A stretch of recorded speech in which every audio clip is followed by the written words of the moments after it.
I'm from Spain, by the way. Do you feel that others are treated differently in your community? Not necessarily, but sometimes I have the feeling that when some people are approaching to me and they hear me, as soon as they see my hair and the way I speak that is not native, they kind of start freaking out. So, I mean, not freaking out, but thinking I'm not going to understand. So it doesn't matter if I give my best pronunciation, their minds are already set up, I'm not going to understand. And that's what I have found a few times. How do you think our community can work towards tolerance?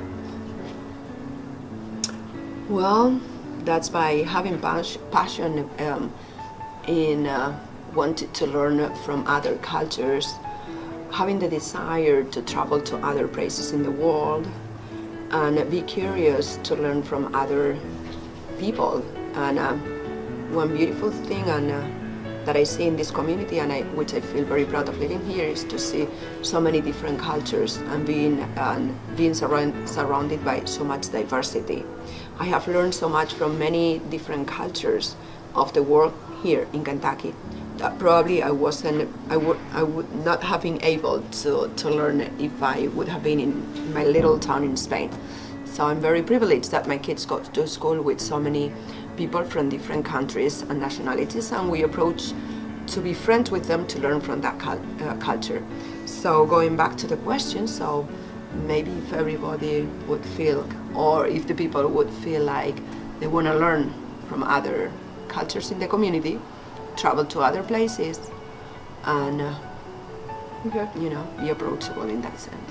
Is there anything that you would like to add to talk about injustice or anything like that? About what? Just like tolerance in the community, or anything that you think people should know in our community. Spread the word to be a little more open-minded. Let me tell you an anecdote. A couple of weeks ago, I was walking in the street and I was with a friend of mine who looks very Hispanic. She's from Mexico, beautiful girl. She looks like a top model, very beautiful. We were both of us walking in the street and we stopped someone to take us a picture. It was a girl, and that girl just freaked out when she heard our accent.